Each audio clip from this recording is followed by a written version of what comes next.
Today, Rio Grande Regional Hospital has invited us to experience robotics in medicine. So we have the three campuses represented here, Mac High, Memorial, and Rowe High School.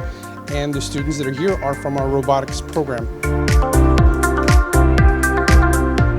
Just learning how robotics is actually implemented into a lot of the things that you see in surgeries around the hospital, and how robotics really changes and innovates things around the hospital and makes the future just easier and saving lives easier and saving more lives across the world. It's a field that I've thought about since about 6th grade, to go into engineering and robotics and possibly in the medical field or aerospace.